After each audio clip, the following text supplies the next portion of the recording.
She bought the train car to rebuild her life. Rust, dust, and silence were her only companions. But beneath its floorboards slept a secret, a treasure the world had forgotten. What would you risk to find out if fixing broken things could also fix what's broken inside you? The auction lot smelled like rust and regret. Elena Marsh stood at the edge of the gravel yard, her hands shoved deep into the pockets of her work jacket, watching the auctioneer gesture toward a line of abandoned rail cars. Most were stripped for parts, gutted shells with missing wheels and broken windows. But at the far end of the lot, half hidden by tall grass and wild vines, sat something different. A 1,940 Pullman sleeper car, faded green paint, curved roof, windows clouded with decades of grime. It looked like it had been waiting. Elena's chest tightened. She had $3,200 left in her checking account. Everything else, the workshop, the tools, the house she'd shared with David, was gone. Sold, divided, taken. The divorce papers had been finalized 3 months ago. The eviction notice from her rented studio came 2 weeks later. She was 38 years old, and she was starting over with nothing but her hands and a dying dream. The auctioneer's voice crackled through a bullhorn. Next item. Lot 17, 1,947 Pullman sleeper car. As is. No title verification. Buyer responsible for removal. Starting bid, 3,000. Silence. Elena glanced around. A few contractors stood with clipboards, but none of them moved. An older man in coveralls shook his head and muttered something to his partner. The auctioneer sighed. Come on, folks. Solid bones on this one. Just needs some love. Elena raised her hand before she could talk herself out of it. 3,000. The auctioneer squinted at her. 3,200. And I'll close it now. Done. He brought the gavel down, sold to the lady in the back. An hour later, Elena stood in front of the train car with the deed in her hand and doubt crawling up her spine. Up close, it looked worse. The undercarriage was caked in rust. The windows were cracked or missing entirely. Vines had grown through gaps in the siding, wrapping around the frame like something trying to pull it back into the earth. But the structure was still there. The roof hadn't collapsed. The door, though warped, still hung on its hinges. She'd restored worse. At least, she used to. Elena climbed the metal steps carefully, testing each one. The door groaned as she pushed it open, and the smell hit her immediately: mildew, old wood, something faintly metallic. Inside, the narrow corridor was dim, lit only by shafts of dusty sunlight through the broken windows. The walls were paneled in dark wood, warped and stained but still intact. The floor was a mess of debris leaves, dirt, shards of glass. But beneath it all, she could see the bones of something beautiful. The berths were still there, folded against the walls. The brass fixtures tarnished but real. The ceiling panels, hand-carved with Art Deco flourishes. Someone had built this with care. Elena set her bag down and pulled out a rag. She started with the nearest window, wiping away layers of grime until a circle of clean glass appeared. Light poured through, illuminating the corridor in a soft golden glow. It was a small thing, but it was something. She worked for hours, sweeping debris into piles, prying open rusted latches, taking inventory of what could be saved. Her back ached. Her hands were filthy. But for the first time in months, she felt something other than numb. She felt useful. By the time the sun set, Elena had cleared enough space to unfold one of the berths. It was narrow, barely big enough to lie down, but it would do. She'd parked her car nearby, loaded with the few belongings she hadn't sold: a sleeping bag, a lantern, a duffel bag of clothes. She wasn't sure where she was going next, but tonight she'd sleep here. Elena spread the sleeping bag across the berth and sat down. her body heavy with exhaustion. The train car creaked around her, settling into the evening cool. Outside, crickets began their song. She lay back and closed her eyes. For the first time in months, she didn't feel like she was running. She felt like she was staying. It was past midnight when she heard it. A sound, faint but distinct. Clink, clink, clink. Elena's eyes opened. She lay still, listening.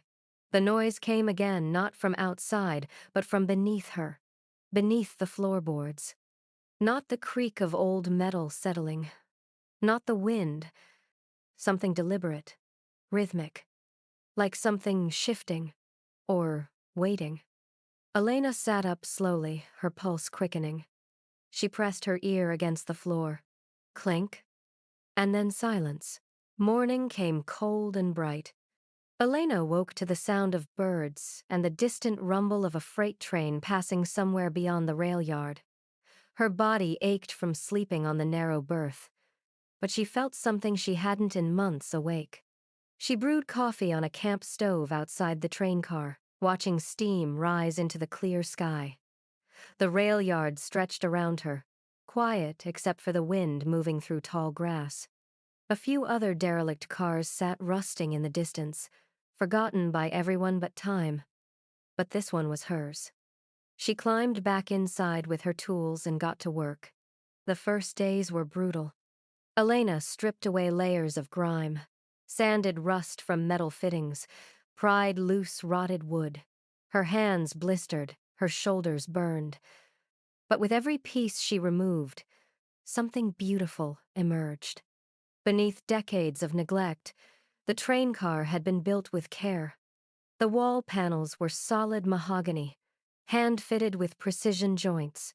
The brass window latches were engraved with delicate flourishes. Even the ceiling panels had been carved with subtle Art Deco patterns, waves and geometric lines that caught the light. Someone had loved this. Elena ran her fingers over the carvings, feeling the grooves worn smooth by time. Whoever built this hadn't just been doing a job. They'd been creating something meant to last. Near the rear of the car, she found a small brass plaque mounted beside the doorframe. She wiped away the tarnish with a rag, revealing engraved letters, crafted by H. Brennan, 1947. Elena stared at the name. H. Brennan. She pulled out her phone and searched. The results came slowly, but they came.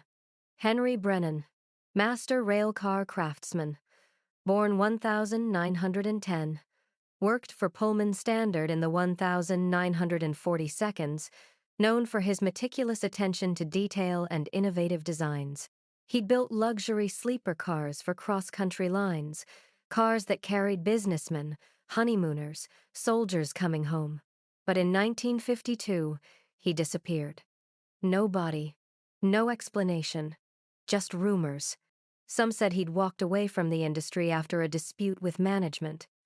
Others whispered about debts, or a woman, or something darker. One obscure forum post mentioned a final masterpiece that Brennan had supposedly hidden before vanishing a train car no one ever found. Elena looked up from her phone, staring at the walls around her. Could this be it? That afternoon, a man appeared at the edge of the rail yard. He was older, maybe 70, wearing a faded railroad cap and a denim jacket. He watched Elena for a moment before calling out, "You're the one who bought the Pullman." Elena climbed down from the train car, wiping her hands on her jeans. "That's me." He walked closer, his eyes scanning the train car with something like recognition. "Hasn't moved in 40 years. Most folks figured it'd be scrapped by now. I'm restoring it." He nodded slowly. "You know whose work you're looking at?" Elena hesitated. "Henry Brennan?" The man's expression shifted surprise, maybe respect. Not many people remember that name anymore. "I'm learning." He was quiet for a moment, then said, "Brennan built 3 cars for the Continental Line back in '47. This was the last one." They called it the jewel of the fleet. He paused. But after he disappeared, people stopped talking about it. Bad luck, they said. Why? The man shrugged. Some stories stay buried for a reason. He tipped his hat and walked away, leaving Elena standing in the tall grass, her pulse quickening. She worked until the light faded, stripping more panels, replacing rusted bolts. But her mind kept circling back to the old man's words. Some stories stay buried for a reason. As evening settled, Elena knelt near the center of the train car, examining a section of warped flooring. The boards were loose, water damaged from years of rain seeping through cracks in the roof. She pried up one board, then another, and stopped. Beneath the original floorboards was a second layer. Elena frowned. She'd restored dozens of pieces of furniture, repaired old houses. Double-layer flooring wasn't unusual in itself, but this felt different. The second layer was cleaner, more deliberate. And there, faint but visible in the dim light, were pencil markings. She grabbed her flashlight and leaned closer. Lines, shapes, labels, a hand-drawn map. Elena's breath caught. The map showed the train car's interior layout berths, corridor, door placements, but in the rear corner, where the washroom should be, someone had drawn an X, and beside it, in small, careful script, "For those who see." Elena's hands trembled as she traced the markings. The washroom was still there. She'd cleaned it earlier that day, but the map suggested something else, something hidden. She stood slowly, her heart pounding, and walked to the rear of the train car. The washroom door hung crooked on its hinges. Inside, the small space was gutted, sink gone, mirror cracked, tiles missing. But the wall... Elena knocked on it. Hollow. She pressed her palm flat against the paneling, feeling for seams. Her fingers found a gap near the baseboard, almost invisible. And when she pressed, click, a section of the wall shifted. Just slightly. Just enough. Elena stepped back, staring. Someone had built a door, hidden in plain sight, and it had just unlocked. Elena stood frozen, staring at the wall panel that had just shifted beneath her hand. The click still echoed in her ears, soft, deliberate, mechanical. She waited, her breath shallow, listening for something else. But the train car was silent except for the wind outside and the distant hum of a freight line somewhere beyond the yard. Slowly, she pulled the panel toward her.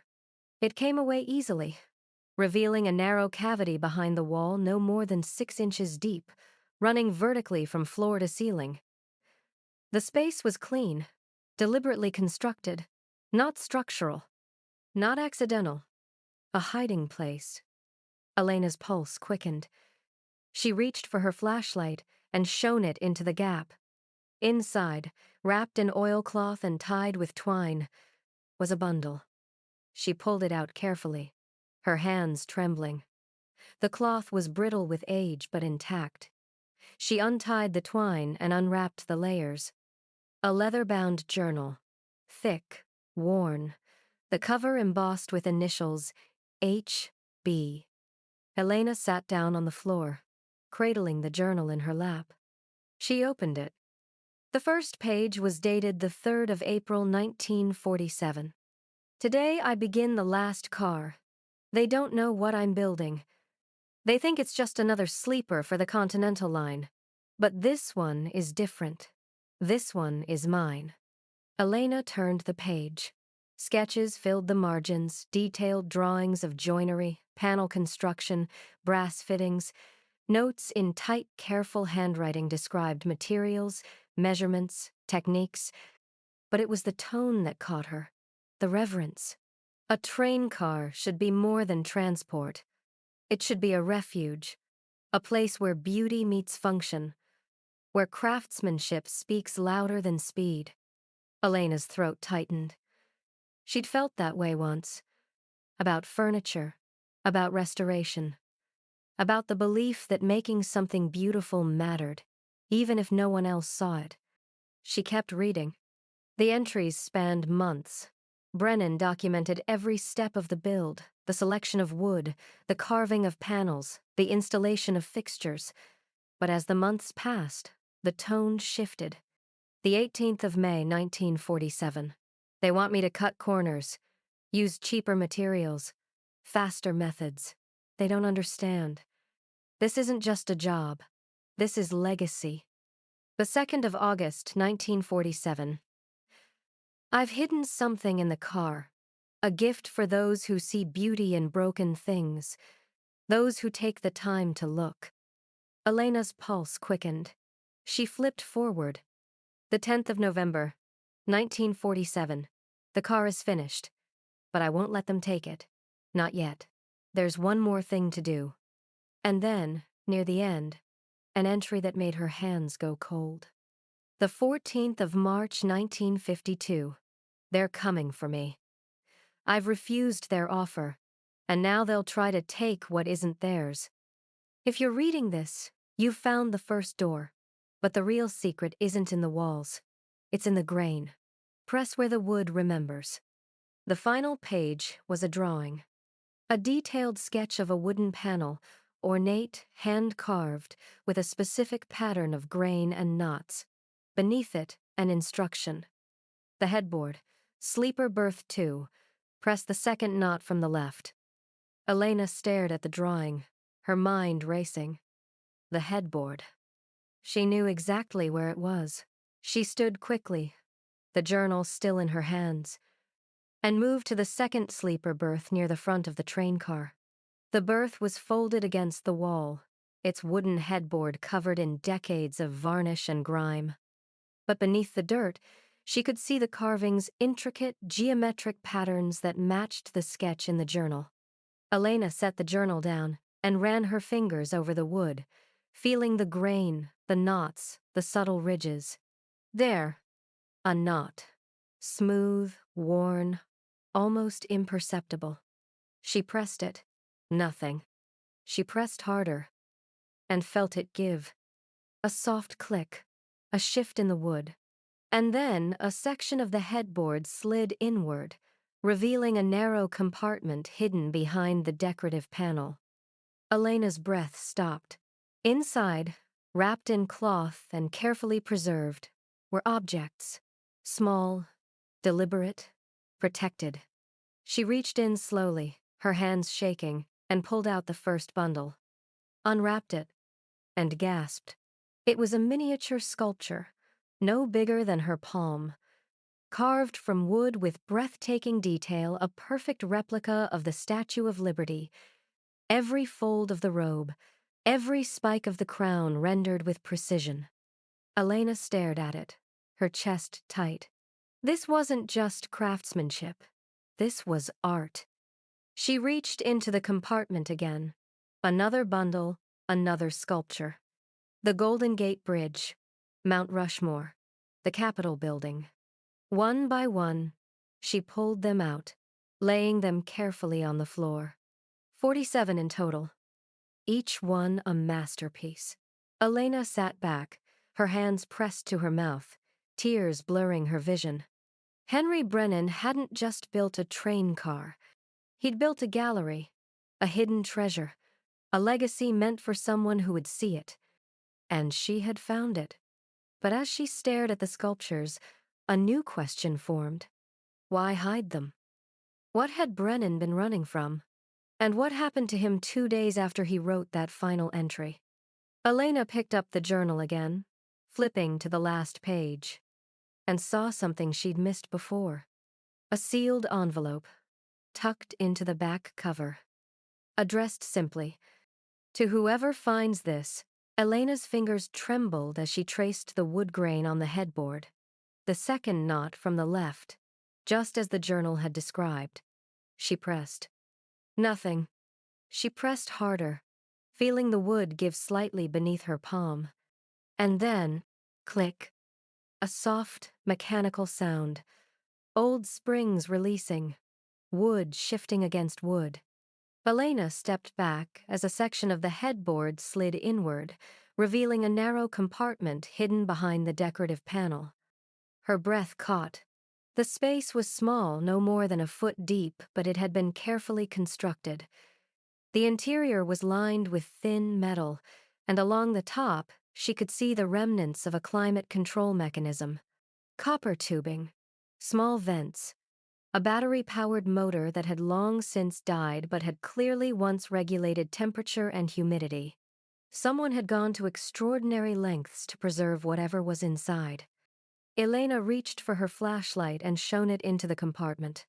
3 objects lay wrapped in cloth. She pulled out the first bundle, her hands shaking. The fabric was old but intact fine linen, yellowed with age. She unwrapped it slowly and gasped. A wooden sculpture, no bigger than her palm, carved with breathtaking precision. The Statue of Liberty. Every fold of the robe, every spike of the crown. The torch held high, the tablet cradled in her arm. Even the faint texture of weathered copper had been rendered in wood. Elena stared at it, her chest tight. This wasn't just craftsmanship. This was art. She set it down carefully and reached for the second bundle. The Golden Gate Bridge. Cables, towers, roadway, every detail perfect. Then the third. Mount Rushmore. 4 presidents carved into a miniature mountain, each face distinct, expressive. Elena's hands moved faster now, pulling out bundle after bundle. The Capitol Building, the Grand Canyon, Niagara Falls, the Empire State Building. One by one, she unwrapped them, laying them carefully on the floor of the train car. 47 sculptures in total, each one a masterpiece. Elena sank to the floor, surrounded by tiny monuments to America, her vision blurring with tears. Henry Brennan hadn't just been a craftsman. He'd been an artist, a visionary. And he'd hidden his greatest work here, in a train car no one would ever think to look. She sat there for a long time, studying each piece. The level of detail was staggering. Every sculpture told a story not just of the landmark itself, but of the hands that had carved it. The patience, the love. Elena thought about her own work, the furniture she'd restored, the belief she'd once had that making things beautiful mattered, even when no one else cared. Brennan had felt the same way. She could see it in every curve, every line. Finally, she reached back into the compartment. 2 items remained. A photograph, faded, curled at the edges. It showed a young couple standing beside this train car when it had been new. The man was tall, dark-haired, holding a carving tool. The woman beside him was smiling, her hand resting on his arm. On the back, in faint pencil, Henry and Margaret, 1947. Elena turned the photo over, her throat tight. Brennan had built this for someone, for a life he'd imagined. And then everything had gone wrong. The final item was the sealed envelope she'd seen in the journal. Elena picked it up carefully. The paper was brittle, the red wax seal cracked but still intact. She slid her finger beneath it and unfolded the letter inside. The 16th of March, 1952. To whoever finds this, if you're reading these words, then you've done what I hoped someone would. You've looked past the rust and seen what was hidden. You've cared enough to search. These sculptures were commissioned in 1947 by a man named Victor Harland. He wanted a traveling exhibition to celebrate post-war America beauty, resilience, hope. He paid me well. But when the work was finished, he tried to take credit. Said I was merely a craftsman executing his vision. That the art was his. I refused, and he threatened to destroy me. I tried to fight him, hired a lawyer, spoke to the press. But Harland had money and influence. He buried my claims. made me look like a disgruntled employee seeking attention. So I hid the sculptures. Here, in the one place I knew would outlast both of us. Margaret begged me to let it go, to take what little money I had left and start over somewhere else. But I couldn't. These pieces represented everything I believed in. That craftsmanship matters. That beauty belongs to everyone, not just those who can afford to claim it. I planned to wait, to reveal the truth when the time was right. But Harlan's people are coming for me. I've received threats, warnings. I know I don't have much time. If you've found these, please don't let them disappear again. Don't let Harlan's lies stand. These sculptures belong to the people. They always have. Henry Brennan. Elena read the letter twice, her hands shaking. Then she looked at the sculptures spread across the floor. 47 pieces. Priceless. Beautiful. Lost for 70 years. And they were in her hands now. She thought about her bank account, the $300 she had left, the bills stacking up, the uncertainty of every tomorrow. One sculpture, just one, could change her life.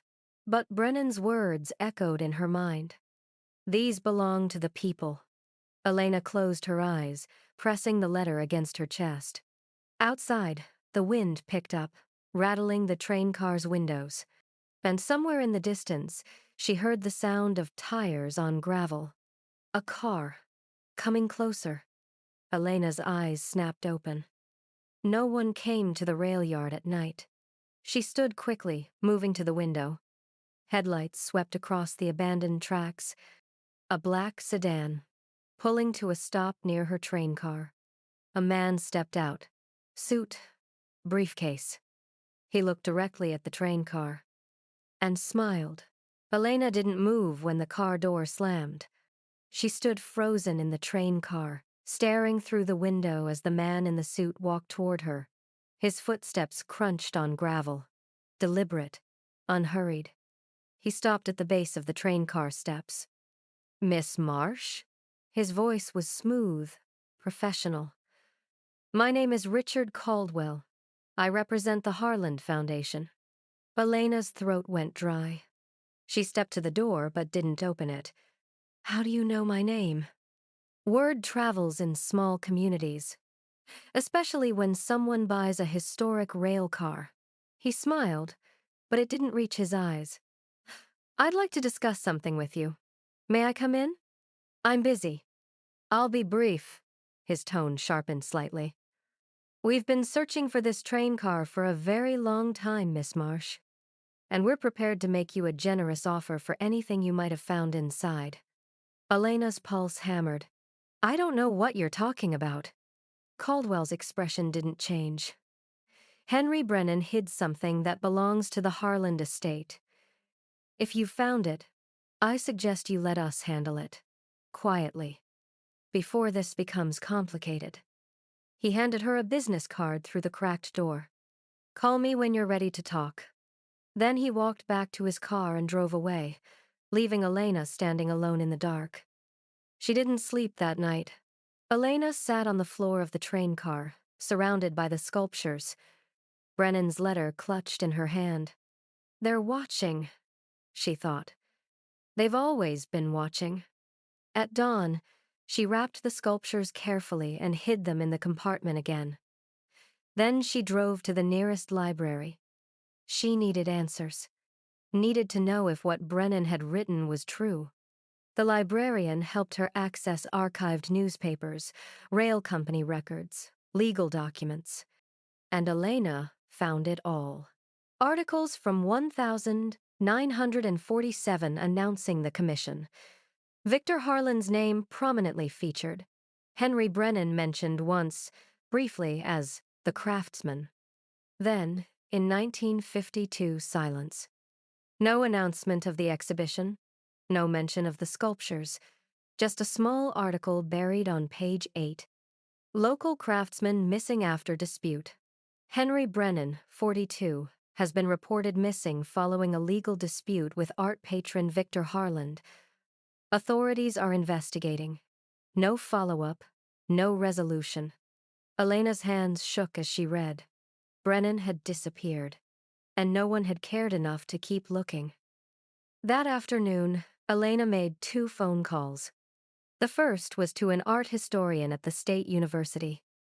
She described the sculptures carefully, without revealing where they were or how she'd found them. The historian's voice grew excited. If what you're describing is authentic, these would be extraordinary examples of mid-century American folk art. The level of detail you're mentioning, that's museum-quality work. What would they be worth? A pause. Collectively, 2 million. Maybe more. But Miss Marsh, if these are connected to Henry Brennan's lost exhibition, they're not just valuable, they're historically significant. They belong in a museum. Elena thanked her and hung up. $2 million. She stared at her phone, her chest tight. $2 million would change everything. A real workshop. Stability. A future. But Brennan's words echoed in her mind. These belong to the people. If you've been following her story this far, don't forget to like this video and subscribe, because what happens next will remind you that the hardest choices often reveal who we really are. The second call was to an appraiser. He came to the rail yard that evening, a quiet man in his 60s who handled the sculptures with reverence. "Where did you find these?" he asked, his voice hushed. "Does it matter?" He looked at her over his glasses. "It matters if you're planning to sell them. Provenance is everything." Elena said nothing. The appraiser examined each piece carefully, taking photographs, making notes. Finally, he set down his loupe and looked at her. "These are genuine. Mid-1940 seconds. The craftsmanship is extraordinary. If you're thinking about selling, I can connect you with private collectors who would pay top dollar. No questions asked. What if I wanted to donate them? To a museum?" His expression shifted. "That's noble. But be prepared for scrutiny. Museums will want documentation, proof of ownership. If there's any dispute over provenance, you could end up in litigation for years." Elena's stomach turned. "What kind of dispute? Heirs? Previous owners? Anyone with a claim?" He paused. "If these sculptures were commissioned and never delivered, someone might argue they still belong to the estate that paid for them. Even if they were stolen?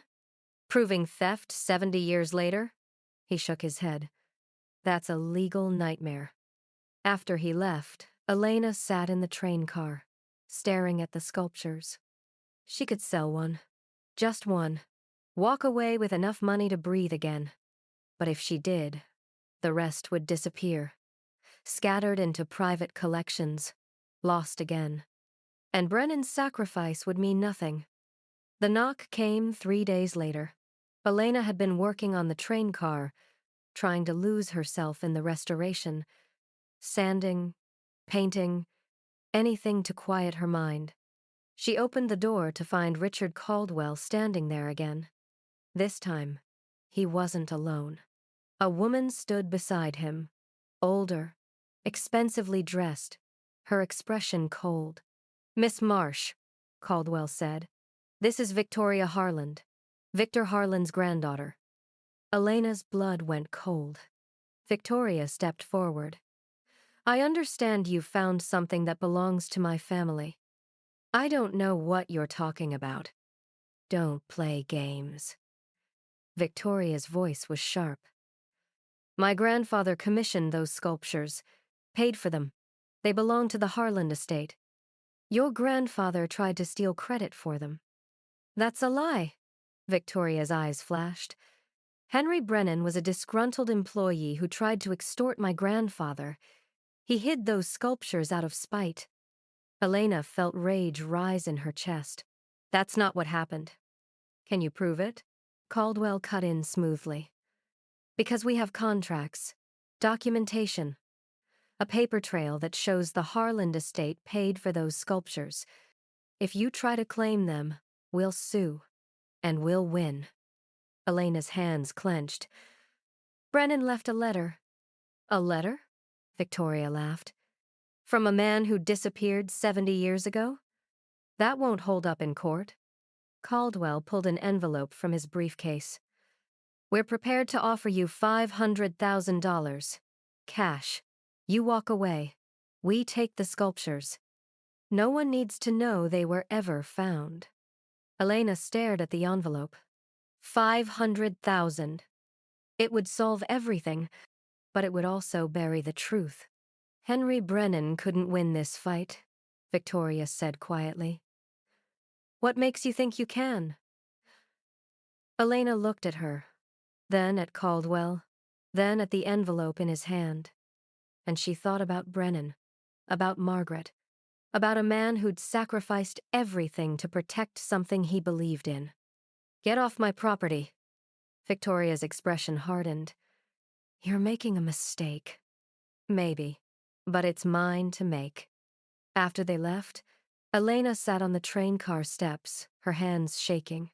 She'd just turned down $500,000 and declared war on people who could destroy her.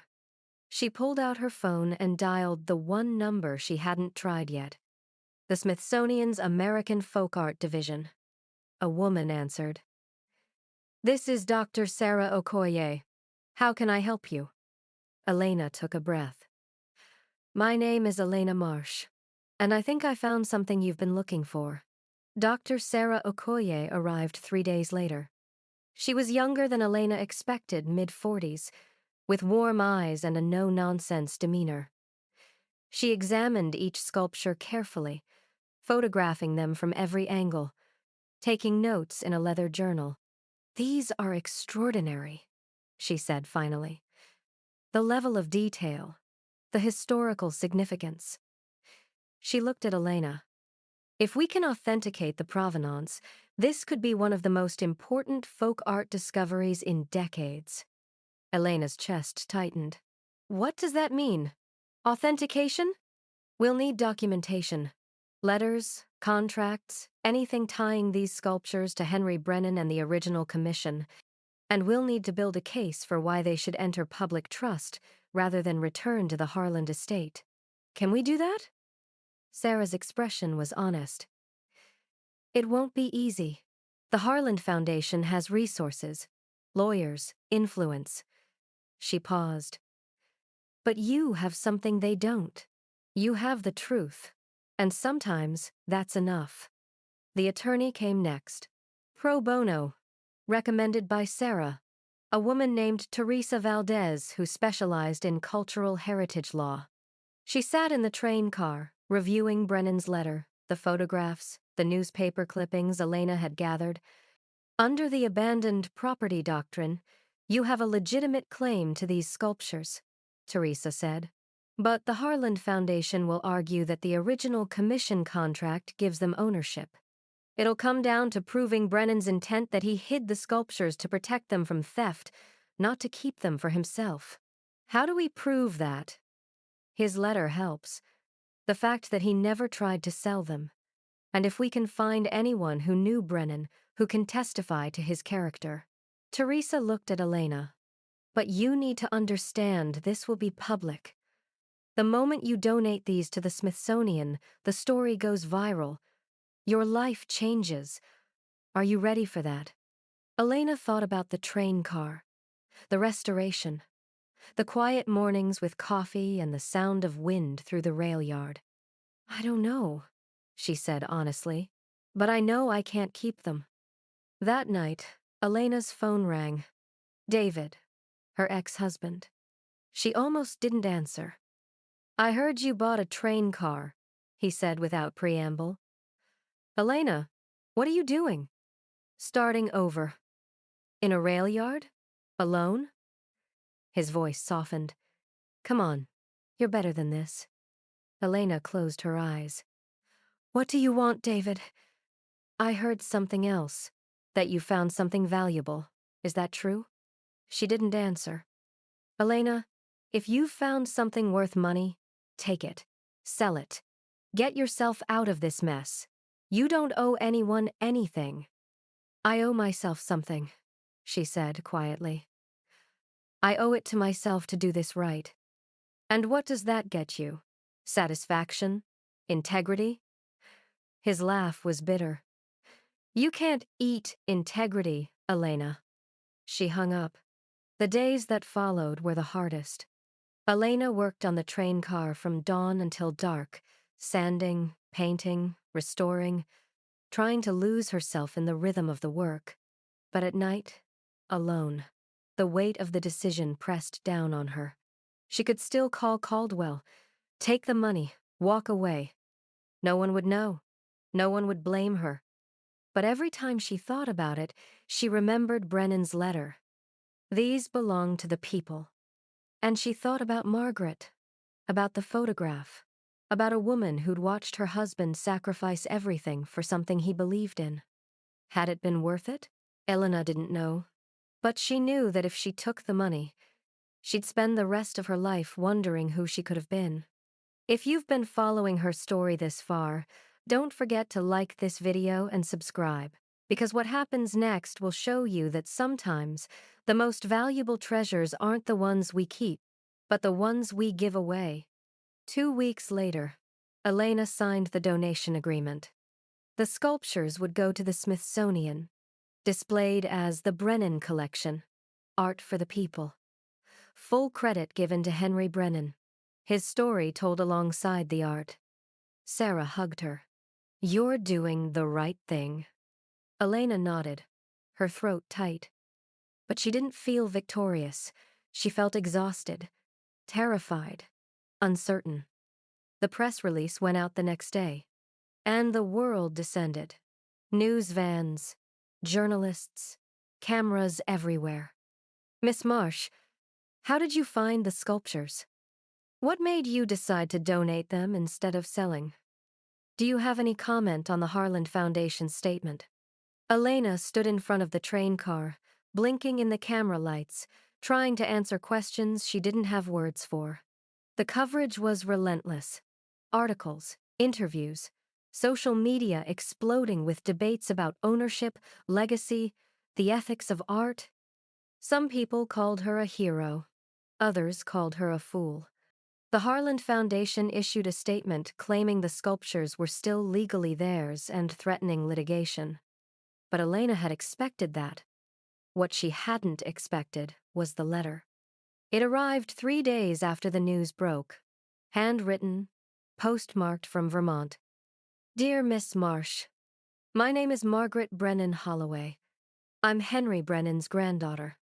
I saw the news about the sculptures, about what you're doing, and I wanted to thank you. My grandfather disappeared when my mother was just a child. She grew up believing he'd abandoned us, that he'd cared more about his work than his family. But now I know the truth. He didn't abandon us. He was protecting something he believed in. I have something that belongs to you, something my grandfather left behind. If you're willing, I'd like to meet. Elena's hands shook as she read the letter. Margaret Brennan, Henry's family, still alive, still looking for answers. Elena picked up her phone and dialed the number at the bottom of the page. A woman answered.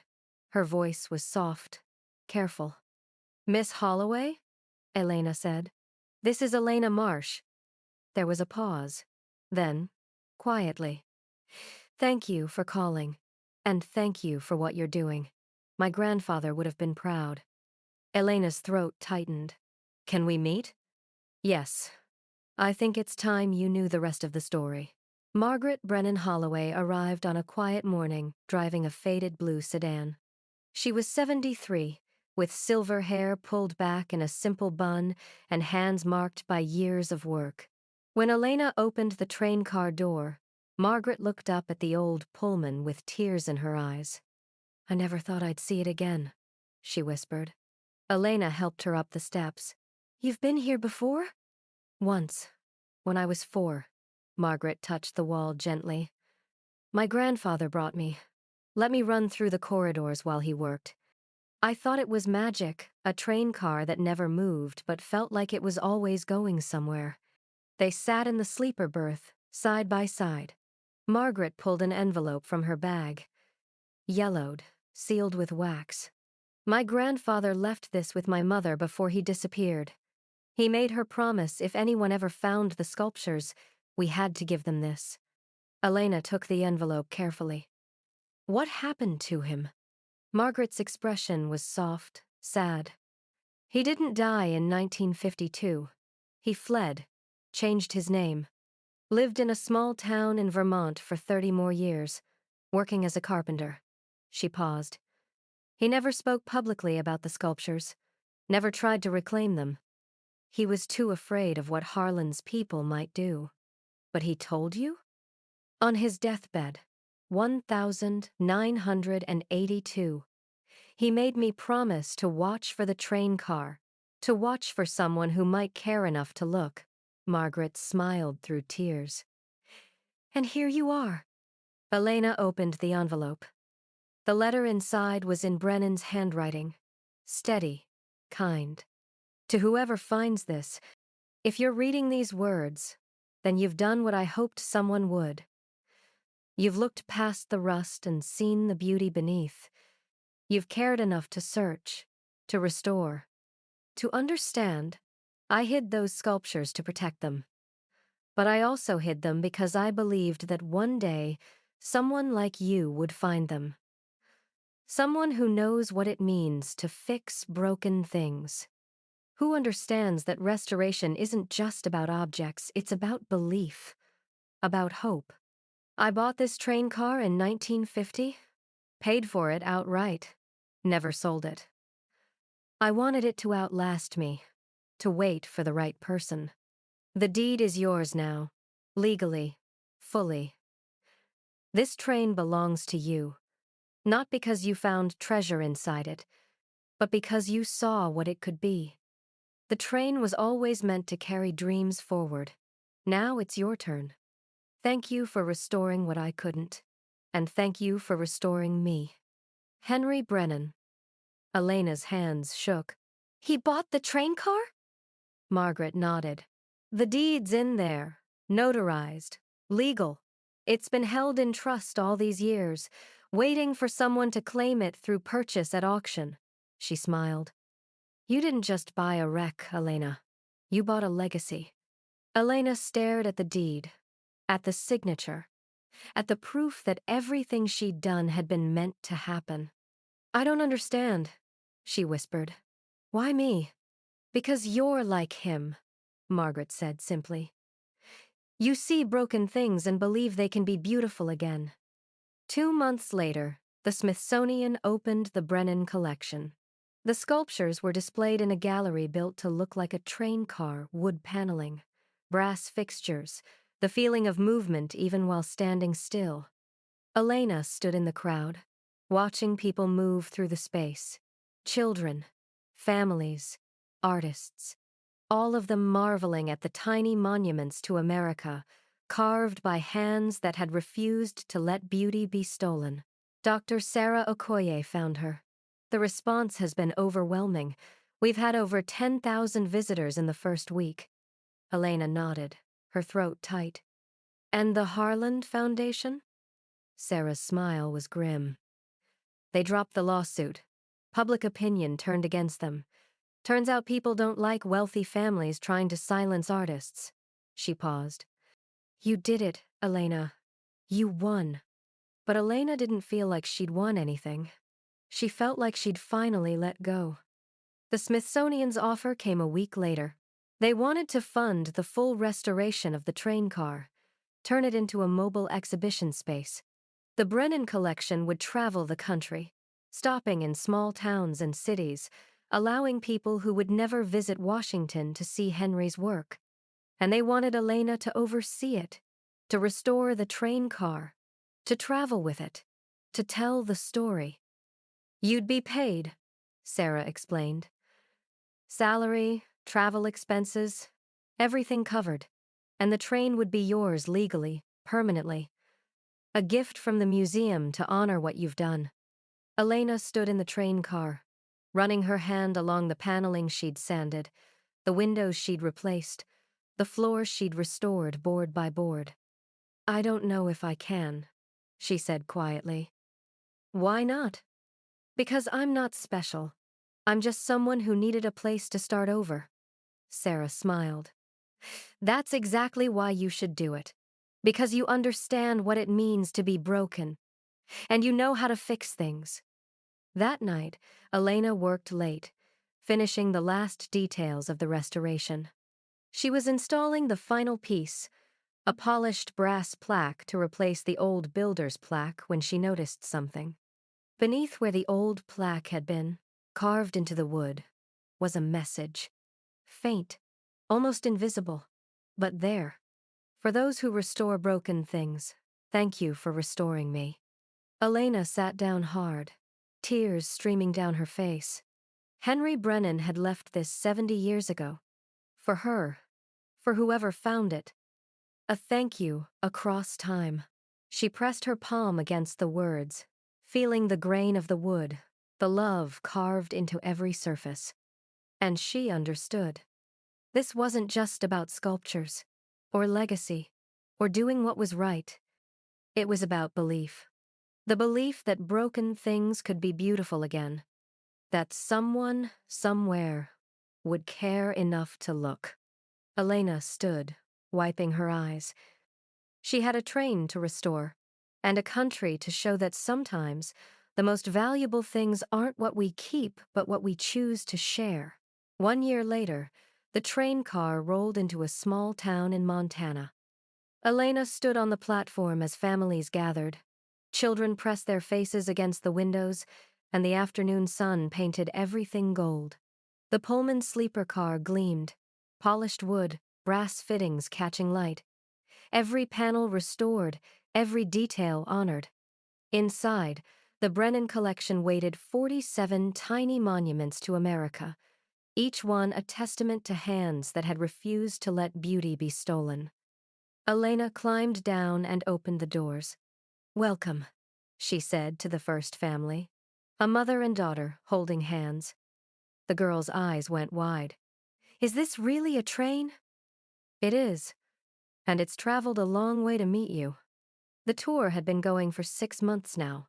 Small towns, rural communities, places where people didn't have museums or galleries, places like the one Elena had come from. Everywhere they stopped, people came, touched the wood, studied the sculptures, asked questions, and Elena told them the story about Henry Brennan, about integrity, about the belief that beauty belonged to everyone. She taught workshops in the train car, basic woodworking, restoration techniques, the patience required to bring broken things back to life. And she watched people's faces change, watched them realize that they, too, could create, could restore, could believe in something worth protecting. Margaret traveled with her sometimes.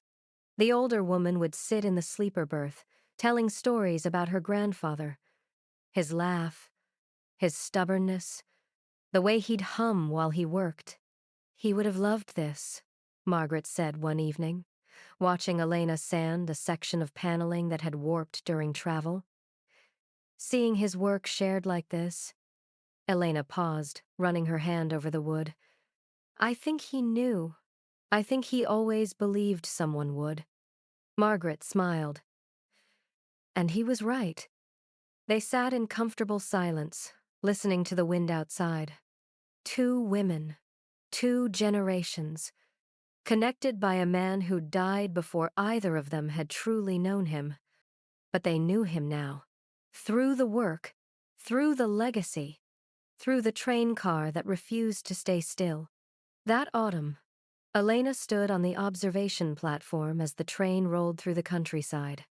The restoration was complete, every surface polished, every mechanism restored. The train car that had been left to rust for 40 years now carried dreams across America, just like Henry had wanted. Elena thought about the woman she'd been a year ago, broke, divorced, living out of her car. She'd bought this train car with her last $3,000, hoping it would give her a place to start over. And it had. But not in the way she'd imagined. She hadn't needed a home. She'd needed a purpose. And Henry Brennan, across 70 years, through rust and silence, had given her one.